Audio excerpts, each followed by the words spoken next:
الله الرحمن الرحیم نحمده ونصلی علی رسوله الکریم۔ جیسا کہ آپ حضرات کے علم میں ہے اور پاور پوائنٹ پریزنٹیشن میں آپ دیکھ رہے ہیں کہ اس وقت محاضرے کا عنوان ہے مسلم اور غیر مسلم تعلقات۔ یہ بڑا اہم موضوع ہے، بین الاقوامی سطح پر بھی اور ہمارے اس ملک کی صورتحال کے پس منظر میں بھی۔ آپ دیکھتے ہیں پوری دنیا میں اسلام و فوبیا، اسلام کے خلاف نفرت کا ایک ماحول پیدا کیا جا رہا ہے اور طرح طرح کی غلط فہمیاں پھیلائی جا رہی ہیں۔ مسلمانوں کے بارے میں یہ تصور دیا جاتا ہے کہ یہ بہت ہی شدت پسند قوم ہے اور یہ غیر مسلموں کو بالکل برداشت نہیں کرتے۔ تو اس پس منظر میں اس محاضرے کی بڑی اہمیت ہے۔ اس موضوع پر میں اپنے کو ایک تمہید اور 4 ذیلی عنوانات کے تحت پیش کروں گا۔ تمہید یہ ہے کہ غیر مسلم بھائیوں سے متعلق اسلام کا بنیادی تصور کیا ہے، اور پھر آگے ان تعلقات کو ہم 4 حصوں میں تقسیم کریں گے: سماجی تعلقات، معاشی تعلقات، سیاسی تعلقات اور فکری و مذہبی تعلقات۔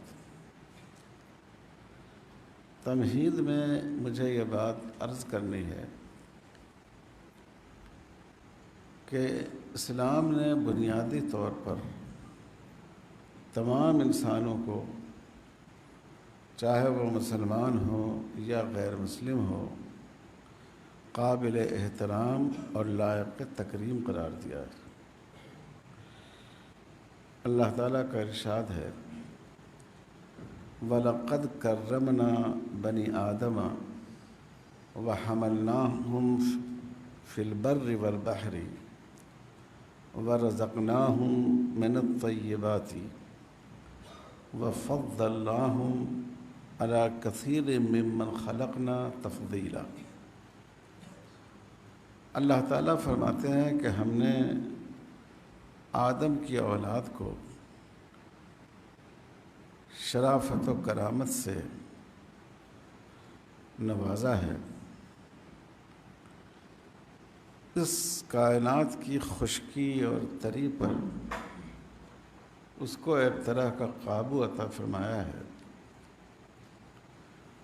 اور اس کائنات میں جو سب سے پاکیزہ رزق ہو سکتی ہے وہ رزق ہم نے ان کو عطا کی ہے۔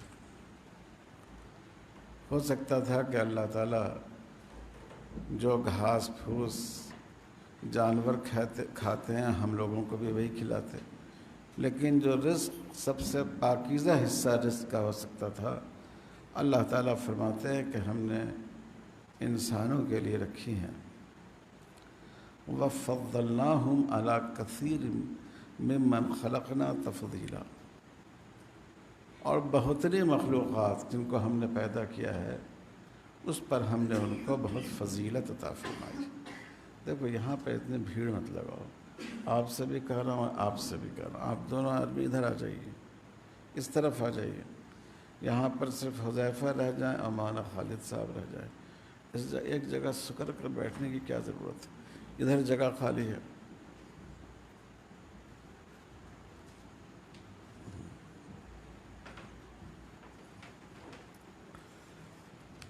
اس سے یہ بات معلوم ہوئی کہ اسلام کی نظر میں ہر انسان بحیثیت انسان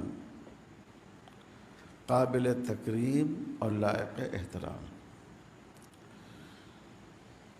اسی طرح اللہ تعالیٰ نے سورہ 3 میں ارشاد فرمایا لَقَدْ خَلَقْنَا الْإِنسَانَ فِي أَحْسَنِ تَقْوِيمٍ، انسان کو ہم نے سب سے بہترین قالب میں، بہترین ڈھانچے اور ساخت میں پیدا فرمایا ہے۔ اس میں بھی کوئی مومن اور کافر کا فرق نہیں ہے۔ اور اس سے یہ بات بھی معلوم ہوئی کہ انسان جس رنگ کا ہو، سفید فام ہو، سیاہ فام ہو، گورا ہو، کالا ہو، بحیثیت انسان اللہ تعالیٰ نے اس کو احسن تقویم کا مصداق قرار دیا ہے۔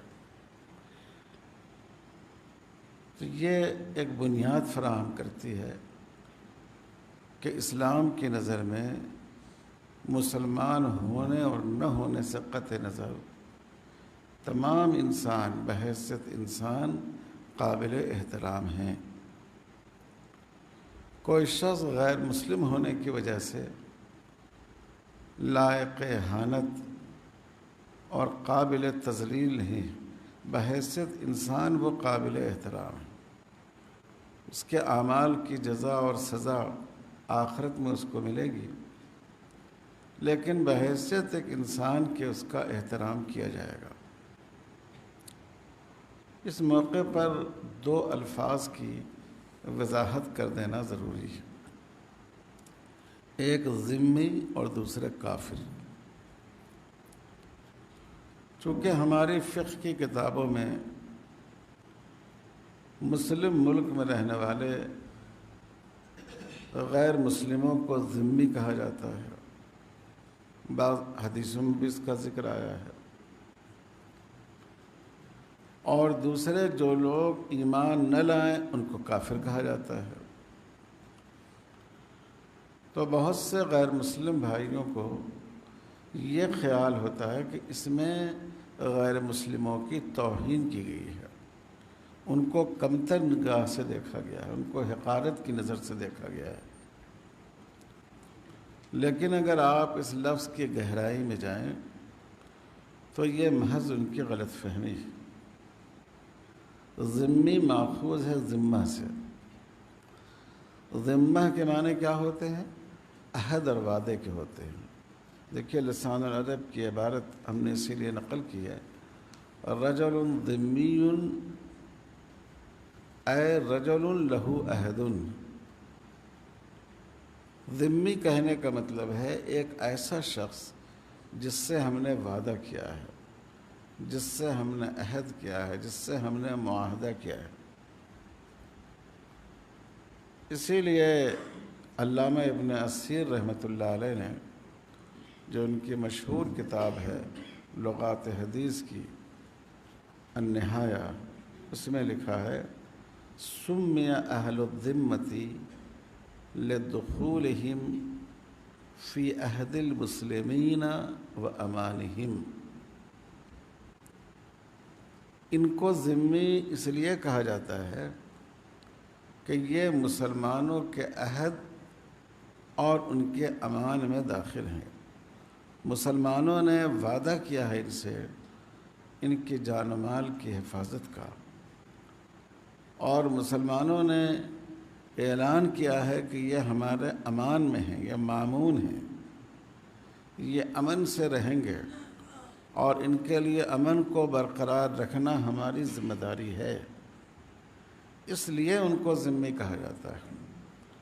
تو آپ غور کیجئے کہ اس میں ذمیوں کی، اہل ذمہ کی اہانت نہیں ہے، بلکہ ان کے تئیں اپنی ذمہ داریوں کے احساس کو نمایاں کرنا ہے کہ مسلمان یہ سمجھے کہ اگرچہ یہ غیر مسلم ہیں مگر اس کا مطلب یہ نہیں ہے کہ آپ کے لیے 7 خون معاف ہے، آپ ان کے ساتھ زیادتی کریں، آپ ان کو تکلیف پہنچائیں، آپ ان کے ساتھ اہانت آمیز انداز پر پیش آئیں، بلکہ ہمیشہ اس بات کو یاد رکھیں کہ آپ سے ان کا ایک معاہدہ ہے، آپ نے وعدہ کیا ہے کہ ان کی جان و مال، عزت و آبرو کی آپ حفاظت کریں گے۔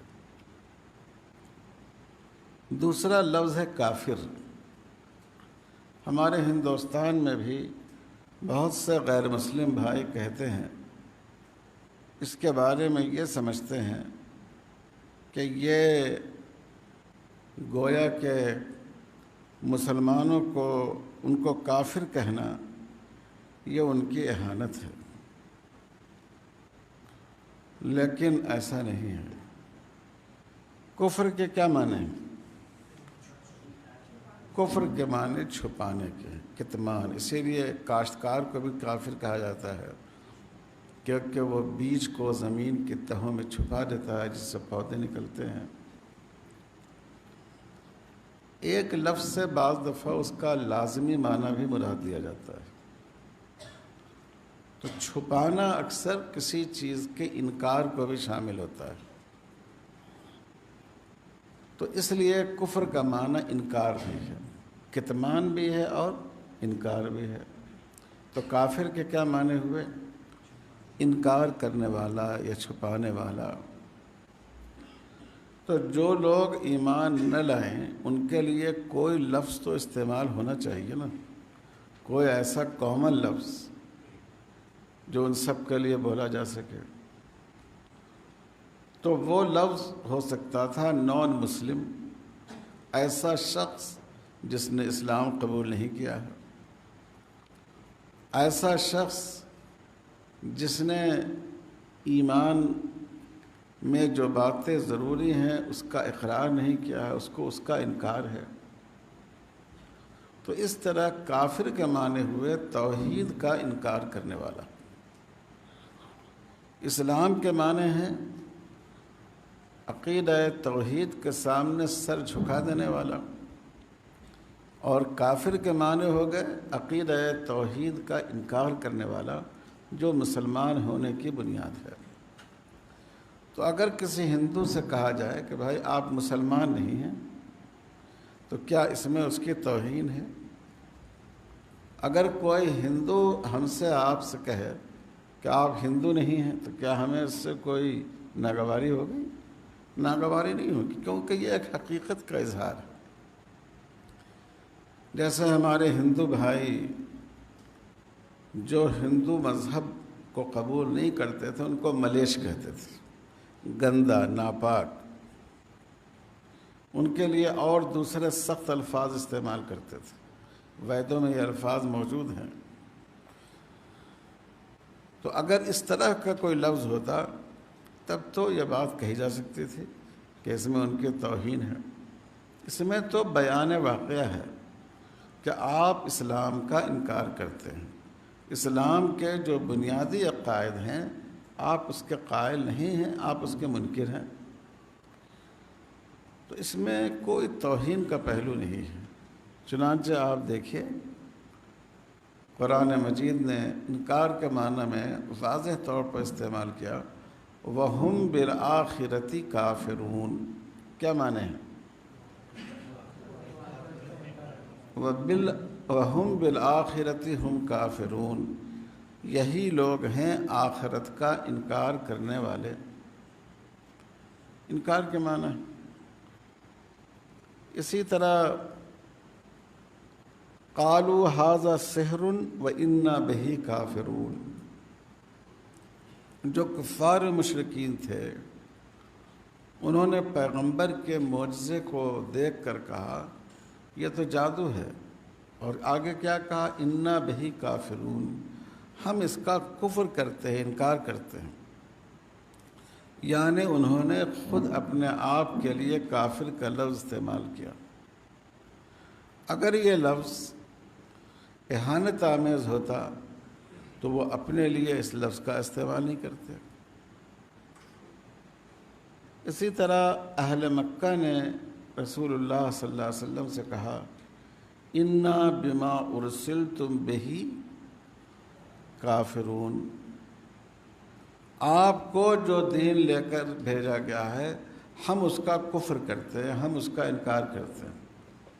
انہوں نے اپنے آپ کو کافر کہا، فخر کے ساتھ اپنے آپ کی نسبت کفر کی طرف کی۔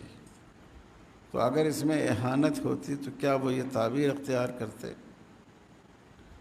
قرآن مجید میں جا بجا مشرکین مکہ کو کافر سے مخاطب کیا گیا، قل یا ایھا الکافرون۔ اگر یہ لفظ ان کے لیے اہانت آمیز ہوتا تو وہ حضور صلی اللہ علیہ وسلم پر اعتراض کرتے کہ آپ ہماری اہانت کرتے ہیں۔ اپنے معبودوں کے بارے میں حضور سے کہا کہ آپ ہمارے معبودوں کی اہانت کرتے ہیں، لیکن اس لفظ پر انہوں نے یہ اعتراض نہیں کیا کہ آپ ہم کو کافر کہتے ہیں، یہ تو ہمارا استہزاء ہے، یہ تو ہماری تحقیر ہے۔ یعنی جو اہل لغت تھے، جو اس لفظ کے مفہوم کو اور اس کی روح کو سمجھتے تھے، خود انہوں نے بھی اس بات کو محسوس کیا کہ یہ ایک حقیقت واقعہ کا بیان ہے، اس میں ان کی تضلیل و اہانت نہیں ہے۔ تو یہ تو ہے تمہید، جس کا خلاصہ یہ ہے کہ بحیثیت انسان اسلام کی نظر میں تمام انسان قابل احترام اور لائق تکریم ہیں، اور غیر مسلموں کے لیے جو ذمی اور کافر کی اصطلاح استعمال کی گئی ہے، اس میں توہین و تذلیل مقصود نہیں ہے، بلکہ ایک واقعے کا بیان ہے، ایک حقیقت کا اظہار ہے۔ بات ہو گئی؟ اب آئیے میں اصل موضوع کی طرف آتا ہوں۔ تعلقات کی کتنی جہتیں میں نے بتائیں؟ 4 جہتیں۔ ان میں پہلی جہت کون سے بتائی؟ سماجی تعلقات۔ ایک سماج میں جو مختلف مذہب کے ماننے والے لوگ ہوتے ہیں، ان کے آپس میں کیا تعلقات ہیں۔ تو اب آپ دیکھیے اسلام کیا کہتا ہے۔ سماجی زندگی میں ایک اہم چیز انسانی زندگی کا تحفظ اور اس کا احترام ہے۔ آج آپ دیکھتے ہیں ہمارے ملک میں موب لنچنگ کا ایک سلسلہ شروع ہو گیا ہے، پوری دنیا میں اس کی مذمت کی جا رہی ہے۔ تو سماجی تعلقات میں سب سے بنیادی چیز تمام لوگوں کے وجود کا احترام کرنا، اس کے لیے زندگی کے حق کو تسلیم کرنا، اس کی جان کی حفاظت، پھر اس کے بعد اس کے مال کی عزت و آبرو کی حفاظت، یہ سماجی تعلقات کی بنیادی چیز ہے۔ اب آپ دیکھیے قرآن مجید کیا کہتا ہے، وَلَا تَقْتُلُوا النَّفْسَ الَّتِي حَرَّمَ اللَّهُ إِلَّا بِالْحَقِّ۔ کسی بھی نفس کو، کسی بھی انسان کو جس کے قتل کو اللہ تعالیٰ نے حرام کیا ہے، اس کو قتل نہ کرو، الا بالحق، سوائے اس کے کہ کسی وجہ سے اس کے قتل کا حکم دیا گیا ہو، جیسے اس نے کسی کو قتل کر دیا ہو، قصاص کے طور پر اس کو قتل کیا جائے، جیسے کوئی مسلمان ہو، شادی شدہ ہو، وہ زنا کا مرتکب ہو تو اس پر رجم کی سزا جاری کی جائے گی، لیکن اس کے بغیر کسی بھی نفس انسانی کا قتل جائز نہیں۔ دیکھو یہاں اللہ تعالیٰ نے لا تقتلوا المؤمن نہیں کہا، کیا کہا؟ لا تقتلوا النفس، نفس انسانی کے قتل کو منع کیا گیا۔ اسی طرح اللہ تعالیٰ نے ارشاد فرمایا من قتل نفسا بغیر نفس او فساد فی الارض فکأنما قتل الناس جميعا، جس نے کسی نفس انسانی کو قتل کر دیا بغیر نفس، حالانکہ وہ قصاص نہیں ہے کہ اس نے کسی کو قتل کیا ہو اس کی وجہ سے قاتل کو قتل کیا جائے، یا ایسا بھی نہیں ہے کہ اس نے زمین میں فساد مچا دیا ہو، بغاوت کر دی ہو، بلوہ پیدا کر رہا ہو، یہ بات بھی نہیں ہے، پھر بھی اس کو قتل کر دیا، فَكَأَنَّمَا قَتَلَ النَّاسَ جَمِيعًا، یہ اس کا اتنا بڑا جرم ہے کہ اس نے ایک فرد انسانی کو قتل نہیں کیا، گویا اس نے پوری انسانیت کو قتل کر دیا۔ دیکھیے یہاں بھی یہ بات غور کرنے کی ہے کہ اللہ تعالیٰ کہہ سکتے تھے من قتل نفس مؤمنۃ، کسی مومن نفس کو قتل کیا، لیکن اللہ تعالیٰ نے مطلقاً قتل نفس کی ممانعت فرمائی۔ اب آ جائیے حدیث کی طرف۔ حضرت عبداللہ ابن عمرو بن العاص رضی اللہ تعالیٰ عنہ کی روایت ہے، وہ رسول اللہ صلی اللہ علیہ وسلم سے نقل کرتے ہیں، من قتل معاہدا لم یرح رائحۃ الجنہ، جو شخص کسی معاہد کو قتل کر دے، ایسے غیر مسلم بھائی کو قتل کر دے جس کا مسلمانوں کے ساتھ رہنے کا، امن کے ساتھ زندگی گزارنے کا معاہدہ ہو، تو حضور نے فرمایا کہ وہ اتنا کم نصیب ہے کہ جنت تو جنت کی خوشبو بھی نہیں مل سکے گی اس کو۔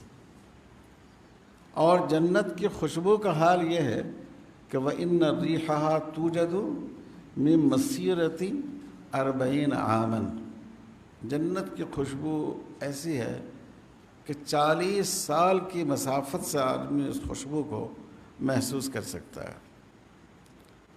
تو معاہد سے کون مراد ہے؟ ایسا غیر مسلم جس سے آپ کا معاہدہ ہو، چاہے وہ مسلم ملک کا شہری ہو یا غیر مسلم ملک کا شہری ہو، جو ویزا لے کر، امان لے کر مسلم ملک میں آیا ہو۔ اسی حفظ نفس کا ایک دوسرا پہلو یہ ہے کہ شریعت کی نظر میں قاتل مسلمان ہو یا غیر مسلم دونوں برابر ہیں۔ اگر کسی شخص نے کسی مسلمان کا قتل کر دیا تب بھی قاتل کو قتل کیا جائے گا، اور اگر کسی غیر مسلم کا قتل کر دیا، ذمی کا قتل کر دیا، تو وہ بھی قتل کیا جائے گا۔ چنانچہ اللہ تعالیٰ نے قانون قصاص بیان کرتے ہوئے فرمایا النفس بالنفس، ایک آدمی دوسرے آدمی کے مقابلے میں قتل کیا جائے گا۔ اس میں مسلمان کی، مومن کی شرط نہیں لگائی گئی، بلکہ نفس کے حیثیت سے حکم لگایا گیا، چاہے مسلمان قاتل ہو کسی نفس کافر کا، وہ قتل کیا جائے گا۔ مصنف عبد الرزاق کی روایت ہے حضرت عبداللہ ابن عمرو رضی اللہ تعالیٰ عنہ سے کہ رسول اللہ صلی اللہ علیہ وسلم نے ارشاد فرمایا کہ مسلمان ذمی کے قصاص میں قتل کیا جائے گا۔ اگر مسلمان نے کسی ذمی کو قتل کر دیا تو وہ ذمی کے بدلے میں اس مسلمان کو بھی قتل کیا جائے گا۔ سیدنا حضرت علی رضی اللہ تعالیٰ عنہ کے بارے میں مسند امام شافعی رحمۃ اللہ علیہ کی روایت ہے کہ انہوں نے ذمی کے مسلمان قاتل کو بطور قصاص کے قتل کرایا ہے۔ مصنف عبد الرزاق کی روایت ہے کہ حضرت عمر فاروق رضی اللہ تعالیٰ عنہ نے ایک ذمی کے مسلمان قاتل پر انہوں نے سزائے قصاص جاری فرمائی ہے۔ جب سیدنا حضرت عمر رضی اللہ تعالیٰ عنہ شہید کیے گئے، اور آپ جانتے ہیں کہ ایک مجوسی جو مدینہ میں رہتا تھا، اس نے حضرت عمر رضی اللہ تعالیٰ عنہ پر حملہ کیا تھا، تو سیدنا حضرت عمر کے صاحبزادے فطری طور پر بہت غصے میں تھے، حضرت عبید اللہ ابن عمر، تو انہوں نے 2 ذمیوں کا جو مدینہ میں رہتے تھے ان کے ہم مذہب، ان کو قتل کر دیا۔ جب حضرت عثمان غنی رضی اللہ تعالیٰ عنہ خلیفہ بنے تو سب سے پہلے یہی مسئلہ سامنے آیا کہ انہوں نے جو 2 ذمیوں کو قتل کیا ہے، اس کی سزا کیا ہو۔ ایک رائے یہ تھی کہ ان پر سزائے قتل جاری کی جائے، دوسری رائے اس کے برخلاف تھی۔ اسی درمیان وہ مدینے سے بھاگ گئے اور سزا سے بچ گئے۔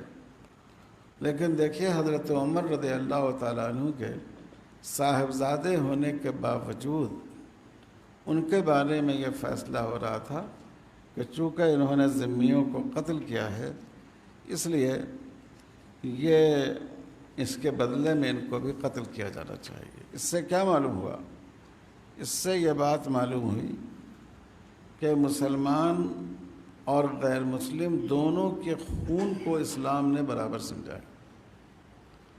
مسلمان کسی کافر کا قتل کرے ذمی کا، یا ذمی کسی مسلمان کا قتل کرے، دونوں صورتوں میں قاتل کو سزا دی جائے گی۔ قتل پر دوسرا حکم کیا جاری ہوتا ہے؟ قصاص کے علاوہ دیت کا حکم جاری ہوتا ہے بعض صورتوں میں۔ دیت کے بارے میں بھی امام ابو حنیفہ رحمۃ اللہ علیہ کا نقطہ نظر یہ ہے کہ جو دیت مسلمان کی ہے وہی دیت غیر مسلم کی بھی ہوگی، دونوں کے دیت میں کوئی فرق نہیں ہوگا۔ چنانچہ حضرت علی رضی اللہ تعالیٰ عنہ سے رسول اللہ صلی اللہ علیہ وسلم کا ارشاد منقول ہے، من کان لہ ذمتنا فدمہ کدمنا ودیتہ کدیتنا۔ اگر کسی غیر مسلم کا ذمہ ہم نے لے رکھا ہے، وہ مسلم ملک کا ذمی ہے، تو اس کا خون ہمارے ہی خون کی طرح ہے۔ اگر مسلمان نے قتل کیا تو وہ اس کے جواب میں قصاصاً قتل کیا جائے گا، اور اگر دیت پر معاملہ طے پایا تو جو دیت ایک مسلمان کی لی جاتی ہے وہی دیت اس غیر مسلم کی بھی لی جائے گی۔ دارقطنی کی روایت ہے حضرت عبداللہ ابن عمر رضی اللہ تعالیٰ عنہ سے کہ رسول اللہ صلی اللہ علیہ وسلم نے ایک ذمی کی دیت مسلمان کے برابر ادا فرمائی۔ اسی طرح آپ اس میں دیکھیں حضرت عبداللہ ابن عباس، حضرت اسامہ بن زید، حضرت ابو ہریرہ رضی اللہ تعالیٰ عنہم، ان سب سے یہ بات مروی ہے کہ ذمی کی دیت اور مسلمان کی دیت ایک ہی ہوگی۔ علامہ زیلعی نے نصب الرایہ میں ان تمام روایتوں کو جمع کر دیا ہے۔ تو سماجی تعلقات میں ایک اہم ترین چیز زندگی کے تحفظ کی ہے، اور اسلام نے زندگی کے تحفظ کے معاملے میں مسلم اور غیر مسلم کے درمیان کوئی فرق نہیں کیا ہے۔ بات سمجھ میں آئی آپ حضرات کو؟ دوسری چیز ہے مال و جائیداد کا تحفظ۔ جان کے بعد انسان کے لیے ایک اہم چیز اس کے مال کی حفاظت ہے۔ مال کے تحفظ میں بھی مسلم غیر مسلم کا کوئی فرق نہیں ہے۔ نصب الرایہ کی جو روایت ہم نے اوپر ذکر کی، اس میں بعض روایتوں میں ہے دماؤہم کا دمائنا و اموالہم کا اموالنا، ان کے خون ہمارے خون کی طرح ہے اور ان کے مال ہمارے مال کی طرح ہیں۔ کیا مطلب ہے؟ اگر کوئی مسلمان دوسرے مسلمان کا مال چوری کر لے، اس کو سزا دی جائے گی یا نہیں دی جائے گی؟ اگر کوئی مسلمان کسی دوسرے مسلمان کا کوئی سامان چھین لے، اس کو وہ مال واپس دلایا جائے گا یا نہیں دلایا جائے گا؟ تو معلوم یہ ہوا کہ اگر کسی مسلمان نے کسی غیر مسلم کا مال چھین لیا یا اس کا مال چوری کر لیا، تو ایک مسلمان کا مال چوری کرنے، غصب کرنے پر جو سزا دی جاتی وہی سزا اس کو اس صورت میں بھی دی جائے گی۔ بات سمجھ میں آئی؟ اللہ تعالیٰ نے ایک اصول بیان فرمایا ہے، الا ان تکون تجارتا عن تراض منکم۔ اس میں مسلم اور غیر مسلم کا کوئی فرق نہیں ہے۔ ایک دوسرے کا مال جو تمہارے لیے حلال ہوتا ہے وہ کس سے حلال ہوتا ہے؟ تراضی کے ذریعے، آپسی رضامندی کے ذریعے۔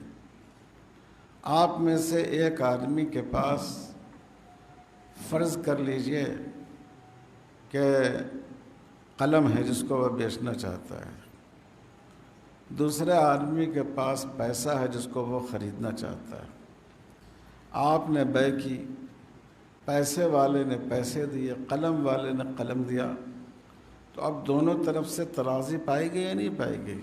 پائی گئی۔ تو اب یہ بے درست ہوگی اور دونوں چیزیں ایک دوسرے کے لیے حلال ہوں گی۔ اگر آپ کو قلم بہت پسند آ جاتا اور آپ کہتے بھائی اس کی قیمت بازار میں 20 روپے ہے، آپ زبردستی قلم چھین لیتے، 20 روپے پہ اس کے سامنے پھینک دیتے، بے درست ہوتی؟ گناہگار ہوتے یا نہیں ہوتے؟ حالانکہ دونوں نے عوض ادا کیا ہے، لیکن ان تراض منکم اس کا تحقق نہیں ہو رہا ہے۔ یہ جو حکم ہے ترازی کے ذریعے مال کا مالک بننے کا، چاہے بے کی صورت ہو، ہبہ کی صورت ہو یا کوئی اور صورت ہو، یہ حکم مسلمانوں اور غیر مسلموں دونوں کے لیے یکساں۔ ایسا نہیں ہے کہ کسی غیر مسلم کا مال زبردستی اٹھا لیا اور وہ مسلمان کے لیے حلال ہو جائے گا۔ غزوہ خیبر کے واقعے سے کے موقع سے جب صلح ہو گئی تو صحابہ نے بہت سے یہودیوں کے بعض جانور ذبح کر دیے اور پکانے کے لیے چڑھا بھی دیا، بگونے بھی چڑھا دیا، ہانڈی بھی چڑھا دی۔ تو آ کر یہودیوں نے شکایت کی کہ آپ کے ساتھیوں نے بغیر اجازت کے، بغیر خریدے ہوئے ہمارے جانوروں کو اس طرح ذبح کر دیا ہے اور وہ اس کو کھانا چاہ رہے ہیں۔ تو رسول اللہ صلی اللہ علیہ وسلم نے صحابہ کو منع فرمایا، صرف منع ہی نہیں فرمایا بلکہ جتنے بگونے تھے ان کو الٹوا دیا تاکہ کوئی اس کو کھا نہیں سکے۔ آپ نے اس کو مسلمانوں کے لیے حرام قرار دیا، یعنی غیر مسلموں کے مال کے تحفظ کو بھی آپ نے وہی اہمیت دی۔ ابو داؤد کی حدیث میں ہے الا من ظلم معاہدا او انتقصہ او کلفہ فوق طاقتہ او اخذ منہ شیئا بغیر طیب نفس فانا حجیجہ یوم القیامہ۔ اگر کوئی شخص کسی ایسے غیر مسلم پر جس کا مسلمانوں کے ساتھ معاہدہ امن ہو، اگر کوئی مسلمان اس پر ظلم کرے، اس کی کوئی چیز لے لے، اس کے مال کو کم کر دے، اس کو اس کی طاقت سے زیادہ بوجھ اس پر ڈالے، غیر مسلم غلام ہے، جتنا کام کر سکتا ہے اس سے زیادہ کام کا بوجھ اس پر ڈال دیا، یا کوئی چیز کسی غیر مسلم بھائی کی زبردستی لے لے من غیر طیب نفسہ، تو حضور صلی اللہ علیہ وسلم کیا فرماتے ہیں کہ اللہ تعالیٰ نے فرمایا، تو حضور صلی اللہ علیہ وسلم فرماتے ہیں فَأَنَا حَجِيجُهُ يَوْمَ الْقِيَامَةِ، میں قیامت کے دن اس کے مقابلے میں فریق بن کر کھڑا ہوں گا۔ سوچو کتنی بڑی بات ہے۔ اگر رسول اللہ صلی اللہ علیہ وسلم کسی مسلمان کے مقابلے میں فریق بن کر کھڑے ہو جائیں تو اس کی خیر ہے۔ اسی طرح فقہا کا اس بات پر اتفاق ہے کہ جیسے مسلمان کا مال چوری کرنے پر شریعت میں ہاتھ کاٹنے کی سزا ہے، قطع ید کی سزا ہے، اگر غیر مسلم کا مال چوری کر لیا اس پر بھی ہاتھ کاٹنے کی سزا ہے۔ دیکھو مغنی کی عبارت ہے وَتُقْطَعُ يَدُ الْمُسْلِمِ بِسَرْقَةِ مَالِ الْمُسْلِمِ وَالذِّمِّ، کہ مسلمان کا ہاتھ کاٹا جائے گا مسلمان کا مال چرانے سے بھی اور ذمی کا مال چرانے سے بھی۔ تو معلوم ہوا کہ انسانی زندگی کے تحفظ میں بھی اسلام نے مسلمان اور غیر مسلم کے درمیان کوئی فرق نہیں کیا، اور مال و جائیداد کے تحفظ میں بھی اس میں بھی دونوں کے درمیان کوئی فرق کیا گیا ہے۔ مال اور عزت و آبرو۔ جیسے کسی مسلمان عورت کے ساتھ کوئی شخص زیادتی کرے، اس کی عزت سے کھیلے،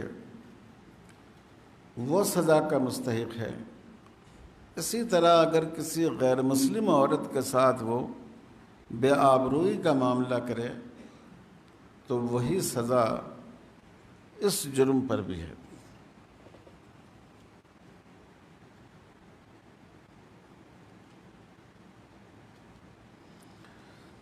کیونکہ اللہ تعالیٰ نے ایک اصول بیان فرمایا ہے، یا ایھا الذین آمنوا لا یسخر قوم من قوم عسیٰ ان یکونوا خیرا منہم ولا نساء من نساء عسیٰ ان یکن خیرا منہن۔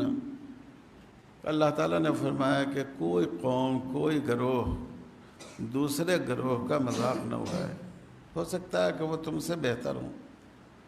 اور آگے فرمایا کہ تنابز بالالقاب بھی مت کرو، نام بگاڑ کر بھی پیش نہ کرو، کسی کے نام کو بگاڑنے کی کوشش نہ کرو۔ جیسے کوئی غیر مسلم ہے، اس کو ازراء اہانت چماڑ کہہ کے آپ نے پکارا۔ ہمارے ہاں بعض دفعہ لوگ یہاں تلنگانہ والے میں دھیڑ کہتے ہیں، یعنی گویا اس کو حقارت کا لفظ استعمال کرتے ہیں۔ یہ درست نہیں ہے۔ قرآن نے کہا کہ کسی بھی گروہ کا مذاق اڑانے کی اجازت نہیں ہے، اس میں مسلمان اور غیر مسلم کا فرق نہیں ہے۔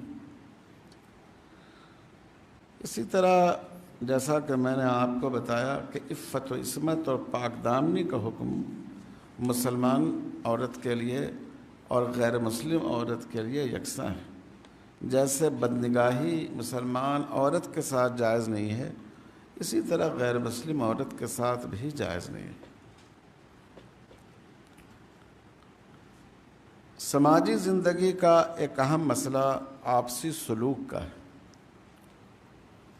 قرآن مجید نے کہا کہ مسلمان ہو یا غیر مسلم ہوں، جو حسن سلوک کے محتاج ہوں ان کے ساتھ حسن سلوک کرنا چاہیے۔ چنانچہ اللہ تعالیٰ کا ارشاد ہے، انما ینہاکم اللہ عن الذین قاتلوکم فی الدین واخرجوکم من دیارکم وظاہروا علی اخراجکم ان تولوہم ومن یتولہم فاولئک ھم الظالمون۔ اللہ تعالیٰ تم کو ان غیر مسلموں سے حسن سلوک سے منع فرماتے ہیں جو تم سے لڑنے پر آمادے ہیں، جنہوں نے تم کو تمہارے گھر بار سے نکال دیا ہے اور جنہوں نے کوشش کر کے تم کو نکال باہر کر رکھا ہے۔ ان سے جو لوگ دوستی رکھیں گے تو ظاہر ہے اس سے اسلام کو، مسلمانوں کو نقصان پہنچے گا۔ تو اللہ تعالیٰ نے فرمایا کہ فَأُولَئِكَ هُمُ الظَّالِمُونَ، تو وہ ظالم ہیں۔ لیکن قرآن نے کہا کہ جو غیر مسلم اس میں شریک نہیں ہوں، مسلمانوں کو مارنے میں، مسلمانوں کو ان کے گھر سے بے گھر کرنے میں، اللہ تعالیٰ ان کے ساتھ تم کو حسن سلوک سے منع نہیں فرماتے۔ دوسری آیت دیکھیے، لیس علیکم ہداہم ولکن اللہ یہدی من یشاء وما تنفقوا من خیر فلانفسکم۔ یہ آیت اس پس منظر میں نازل ہوئی کہ مدینہ میں جو انصار تھے ان کے بعض رشتہ دار ایمان نہیں لائے تھے،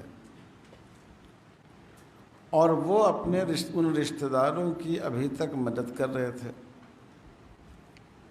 تو جب انہوں نے ایمان لانے سے انکار کر دیا، کفر پر مصر ہو گئے، تو ان انصار نے ان کی مدد روک لی کہ تم مسلمان نہیں ہوتے اور میں تمہاری مدد کروں۔ تو اللہ تعالیٰ نے اس سلسلے میں فرمایا، اس موقع پر یہ آیت نازل ہوں، لیس علیکم ہداہم، ان کی ہدایت تمہارے ذمے نہیں ہے، ولیکن اللہ یہدی من یشاء، اللہ جس کو چاہتے ہیں ہدایت دیتے ہیں۔ یہ نہیں ہے کہ تمہاری مدد روکنے کی وجہ سے ان کو ہدایت حاصل ہو جائے گی۔ وما تنفقوا من خیر فلانفسکم، تم جو بھی مال خرچ کرتے ہو وہ اپنے لیے، اپنی بھلائی کے لیے خرچ کرتے ہو، چاہے تم مسلمانوں پر خرچ کرو یا غیر مسلموں پر خرچ کرو، جب ان کے ضرورت مند ہونے کی وجہ سے تم نے خرچ کیا ہے تو اس کا اجر و ثواب تمہارے لیے محفوظ۔ اس آیت کے شان نزول سے یہ بات معلوم ہوئی کہ یہ آیت کن سے متعلق ہے؟ غیر مسلم بھائیوں سے متعلق ہے کہ ان کے ساتھ حسن سلوک کرنا چاہیے۔ ایک واقعہ اس میں ہم نے لکھا ہے، سیدنا رسول اللہ صلی اللہ علیہ وسلم کے زمانے میں مکہ میں شدید قحط پڑا جب آپ ہجرت کر چکے تھے۔ اتنا ایسا سخت قحط پڑا کہ لوگ درخت کی پتیاں اور سوکھے ہوئے چمڑے بھون کر کھانے پر مجبور ہو گئے۔ تو اس وقت میں حضور صلی اللہ علیہ وسلم نے اہل مکہ کے لیے ریلیف جمع فرمائی اور 500 دینار آپ نے ان کے لیے بھیجا۔ 500 دینار کتنی بڑی مقدار ہے، جانتے ہو 20 دینار کے کتنے ہوتے ہیں؟ 87.5 گرام سونا ہوتا ہے۔ تو 500 دینار تو بہت بڑی رقم ہو گئی۔ جب 20 دینار آج کے اوزان کے لحاظ سے دیکھو تو 1.5 پونے 2 لاکھ روپے ہو جائیں گے، تو 500 دینار کتنی بڑی رقم ہو جائے گی۔ حالانکہ مسلمان خود فقر و فاقے کی حالت میں تھے، لیکن رسول اللہ صلی اللہ علیہ وسلم نے ان سے ریلیف جمع کرائی، اور یہ ریلیف مکہ کے قحط زدہ لوگوں کی مدد کے لیے بھیجی۔ اور کن کے پاس بھیجی؟ ابو سفیان اور صفوان ابن امیہ، جو اہل مکہ کے سردار تھے اور جو مسلمان نہیں ہوئے تھے، حضور صلی اللہ علیہ وسلم نے ان کے پاس بھیجی کہ یہ ان کے درمیان تقسیم کر دی جائے۔ تو ظاہر ہے اگر حسن سلوک غیر مسلموں کے ساتھ جائز نہیں ہوتا تو حضور صلی اللہ علیہ وسلم نے یہ عمل کیسے کیا ہوتا۔ اسی طرح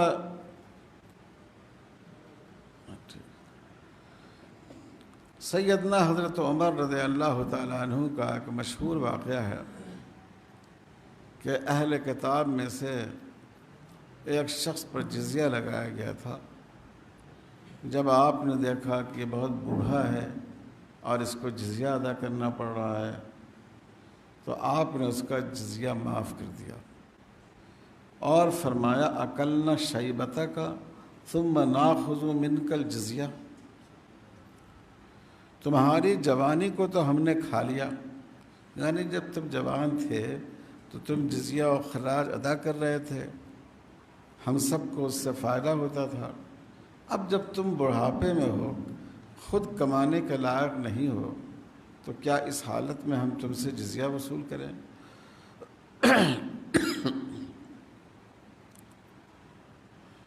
اسی طرح آپ فقہا کی عبارت کی طرف آئیں۔ زکوٰۃ کی رقم یہ غیر مسلموں کو نہیں دی جا سکتی ہے، لیکن جو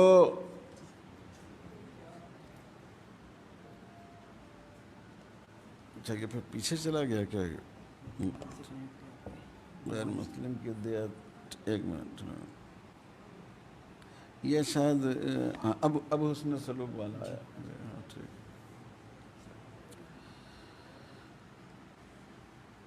زکوٰۃ تو مسلمانوں کو دی جائے گی، مسلمانوں کی۔ رسول اللہ صلی اللہ علیہ وسلم نے فرمایا تؤخذ من اغنیائہم وتوضع فی فقرائہم، مسلمانوں میں سے مالداروں سے زکوٰۃ لی جائے گی اور فقراء پر تقسیم کر دی جائے گی، خرچ کی جائے گی۔ لیکن جو دوسرے صدقات ہیں صدقات نافلہ اس پر اتفاق ہے کہ غیر مسلموں کو دیا جا سکتا ہے، اور صدقات واجبہ بھی امام ابو حنیفہ رحمۃ اللہ علیہ کے نزدیک غیر مسلموں کو دیا جا سکتا ہے۔ اور صدقات واجبہ میں صدقۃ الفطر بھی داخل ہے، صدقۃ الفطر بھی دے سکتے ہیں، کفارات کی شکل میں جو صدقہ ہوتا ہے وہ بھی غیر مسلموں کو دے سکتے ہیں، اور جو صدقہ نافلہ ہے جیسے قربانی کا گوشت ہے، عقیقے کا گوشت ہے، وہ تو دے ہی سکتے ہیں۔ اسی طرح فقہا کی عبارتیں دیکھو، لا باس بطعام المجوسی کلہ الا الذبیحہ، مجوسیوں کے تمام کھانے کھائے جا سکتے ہیں سوائے ذبیحہ کے، کیونکہ ان کا ذبیحہ حلال نہیں ہے۔ جیسے ایک مسلمان کا کھانا کھایا جا سکتا ہے، اسی طرح ایک غیر مسلم کا کھانا بھی کھایا جا سکتا ہے، اس کی دعوت قبول کی جا سکتی ہے، اس کی مہمان نوازی کو قبول کیا جا سکتا ہے۔ لا باس ان یصل الرجل المسلم المشرک قریبا کان او بعیدا محاربا کان او ذمیا، مسلمان آدمی کا غیر مسلم کے ساتھ صلہ رحمی کرنا، حسن سلوک کرنا جائز ہے، چاہے وہ اس کا رشتہ دار ہو، وہ غیر مسلم یا رشتہ دار نہیں ہو، اور چاہے وہ معاہد ہو، ذمی ہو یا محارب ہو، ایسے ملک کا شہری ہو جو مسلمانوں سے جنگ کے درپے ہے، حربی ہے، تو اس کے ساتھ بھی صلہ رحمی کرنے کا حکم دیا جا رہا ہے، جیسا کہ رسول اللہ صلی اللہ علیہ وسلم نے قحط کے موقع سے اہل مکہ کے ساتھ صلہ رحمی کا معاملہ فرمایا۔ اسی طرح فقہا لکھتے ہیں لا باس بمصافحۃ المسلم جارہ النصرانی اذا رجع بعد الغیبۃ، ایک مسلمان کا غیر مسلم سے مصافحہ کرنا جب غیبت کے بعد اس سے ملاقات ہو یا کہیں گیا ہو آیا ہو واپس، تو ایک غیر مسلم بھائی کے ساتھ بھی مصافحہ کرنا جائز ہے۔ لا باس بعیادۃ الیہودی والنصرانی، یہ بھی فقہا لکھتے ہیں کہ کسی یہودی اور نصرانی کی عیادت کرنے میں کوئی حرج نہیں ہے۔ رسول اللہ صلی اللہ علیہ وسلم نے خود یہودی غلام کی عیادت فرمائی ہے، آپ نے حدیث کی کتابوں میں پڑھا ہے۔ اسی طرح تعزیت کا مسئلہ ہے، اذا مات الکافر قال لقریبہ اخلفک اللہ خیر منہ واصلحک، اگر کسی غیر مسلم کا قریبی رشتہ دار اس کی موت واقع ہو جائے تو تعزیت اس طرح کرنی چاہیے، اللہ تم کو اس کا نعم البدل عطا فرمائے اور تمہارے حالات کو بہتر فرمائے، اور حالات کو بہتر کرنے کی دعا میں یہ بات بھی شامل ہے کہ تم کو اللہ تعالیٰ دوزخ سے بچا لیں، ایمان کی توفیق عطا فرما دیں۔ یہ سارے مسائل جو بھی آپ نے دیکھے یہ سب فتاوی عالمگیری سے منقول ہیں۔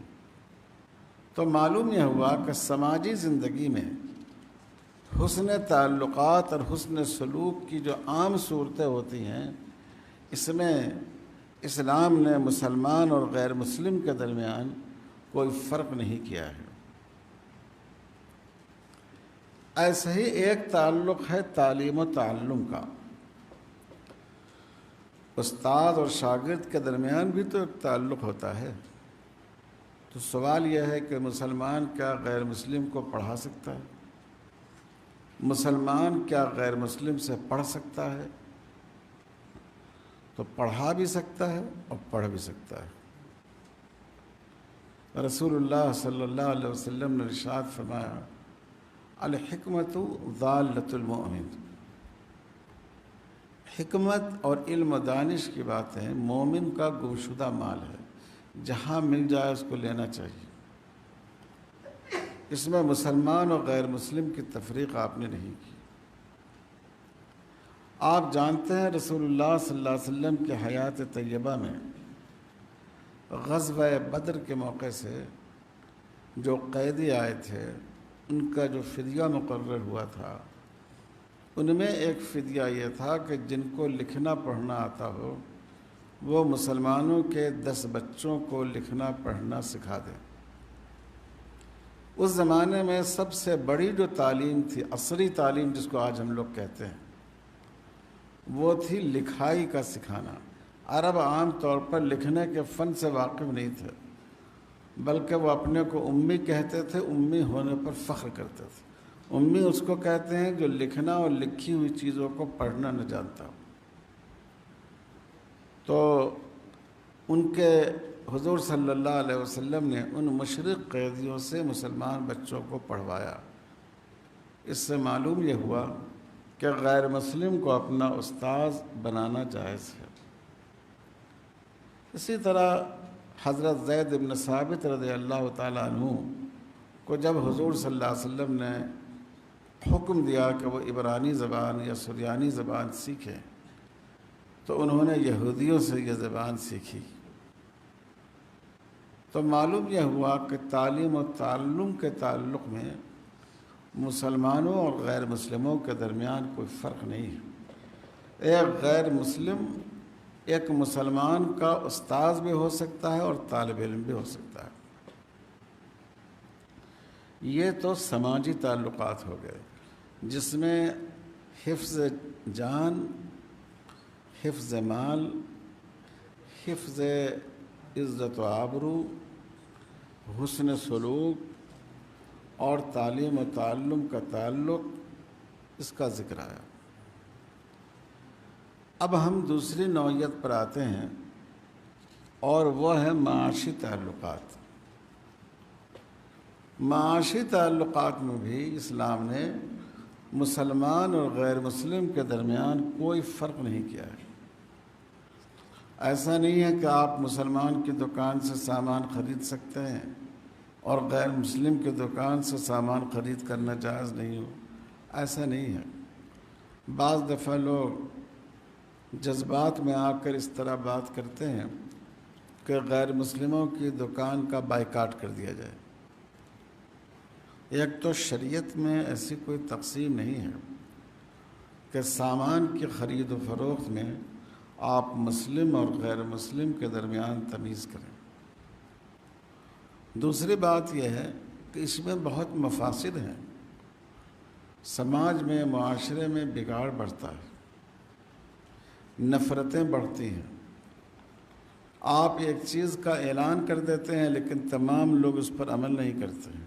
اور پھر آپ سوچئے، فرض کیجئے کہ آپ کا میڈیکل اسٹور ہے، ایک غیر مسلم بھائی آپ کے پاس دوا لے کر آیا، لینے کے لیے آیا، مریض بہت پریشان کن حالت میں ہے، تکلیف دہ حالت میں ہے۔ آپ نے کہا کہ میں تم سے دوا نہیں بیچتا۔ تو سوچئے کیا یہ انسانیت کے ساتھ جس رحم دلی کا حکم دیا گیا ہے، یہ عمل اس کے مطابق ہوگا؟ نہیں ہوگا۔ تو اس لیے معاشی تعلقات کی جتنی بھی صورتیں ہو سکتی ہیں، اس میں شریعت میں مسلمان اور غیر مسلم کے درمیان کوئی فرق نہیں رکھا گیا ہے۔ جیسے تجارت کا تعلق ہے، رسول اللہ صلی اللہ علیہ وسلم نے حضرت ابو سفیان کے ساتھ مضاربت کی ہے۔ اس زمانے میں کی ہے جب وہ غیر مسلم تھے اور حضور صلی اللہ علیہ وسلم ایمان لا چکے تھے، پھر بھی آپ نے ان کو مضاربت کا مال حوالے کیا۔ وہ شام کے علاقے میں گئے، تجارت کر کے آئے اور آپ کو انہوں نے جو نفع حاصل ہوا وہ انہوں نے آپ کو دیا۔ اسی طرح جبیر ابن مطعم جو ایمان نہیں لائے تھے، رسول اللہ صلی اللہ علیہ وسلم نے ان کے ساتھ بھی مضاربت کا معاملہ کیا ہے۔ تجارت تو بہت سے لوگوں کے ساتھ کی ہے، کیونکہ حضور مدینہ میں یہودیوں سے سامان خریدتے تھے اور مکے میں بھی آپ کی تجارت تھی، آپ لوگوں سے سامان بیچتے تھے۔ حضرت ابو بکر صدیق، حضرت عثمان غنی، حضرت عبد الرحمن ابن عوف یہ سب مکہ اور مدینہ میں تجارت کیا کرتے تھے، تو اس میں بلا امتیاز مسلمانوں سے اور غیر مسلموں سے دونوں سے خرید و فروخت ہوا کرتی تھی۔ تو اس لیے غیر مسلموں سے تجارتی تعلق میں مضاربت یعنی انویسٹمنٹ کا تعلق رکھنے میں اس میں کوئی حرج نہیں۔ اسی طرح ایک صورت ہے مزارعت کی، کاشتکاری جو بٹائی جو کی جاتی ہے کھیتی کی یا باغات کی، یہ بھی جائز ہے۔ حضور صلی اللہ علیہ وسلم نے یہودیوں کے ساتھ بٹائی کا معاملہ طے فرمایا تھا۔ جب بعض علاقے فتح ہوئے یہودیوں سے تو یہ آپ نے انہی کے حوالے کر دیے کہ وہ کھیتی کریں اور اس کی آدھی پیداوار مسلمانوں کو ادا کریں۔ اسی طرح اجارہ اور ملازمت ہے، کسی غیر مسلم کو اپنے پاس ملازم رکھنا بھی جائز ہے، اور کسی مسلمان کا کسی غیر مسلم کے پاس ملازم ہونا بھی جائز ہے۔ دیکھیے حضرت خباب رضی اللہ تعالیٰ عنہ یا عاص بن وائل، اس کی انہوں نے ملازمت کی، بڑھائی کا کام کیا، اور سیدنا حضرت علی رضی اللہ تعالیٰ عنہ نے ایک یہودی کے پاس مزدوری کی اور کچھ کھجوریں اس سے حاصل کی۔ اسی لیے فقہاء نے لکھا ہے یجوز ان یکون الاجیر ذمیا والمستاجر مسلما بلا خلاف، اس میں کوئی اختلاف نہیں ہے کہ ایک غیر مسلم مسلمانوں کا ملازم ہو سکتا ہے۔ اگرچہ بعض فقہاء کا رجحان یہ ہے کہ مسلمان کا غیر مسلم کی ملازمت کرنا، اس کے ہاں اجیر رہنا، یہ درست نہیں ہے، کیونکہ یہ اپنے آپ کو ذلت میں ڈالنا اور ایک غیر مسلم کے مقابلے میں اپنے لیے ایک مقام حقیر کو قبول کرنا ہے۔ لیکن یہ بعض حضرات کی رائے ہے، جمہور کی رائے یہی ہے کہ مسلمان غیر مسلم کا ملازم بھی ہو سکتا ہے اور غیر مسلم ملازم سے کام بھی لے سکتا ہے۔ اور پھر ہمارے اس دور میں ملازمت میں حقارت کا تصور نہیں رہا، موجر اور اجیر دونوں دو برابر کے فریق ہوتے ہیں، اور اس میں ایسا نہیں سمجھا جاتا کہ یہ جو اجیر ہے وہ اس کے مقابلے میں حقیر ہے۔ تو آج میں ان دو نوعیتوں پر اکتفا کرتا ہوں۔ آج ہم نے آپ کے سامنے تمہید بیان کی، پھر سماجی تعلقات پر گفتگو کی، اور پھر اس کے بعد معاشی تعلقات پر گفتگو کی۔ اب اس کے بعد رہ گیا موضوع سیاسی تعلقات کا، اور دوسرا موضوع مذہبی تعلقات کا، اور اخیر میں جہاد کی بحث آئے گی۔ انشاءاللہ اگلی نشست میں میں اس محاضرہ کو مکمل کروں گا۔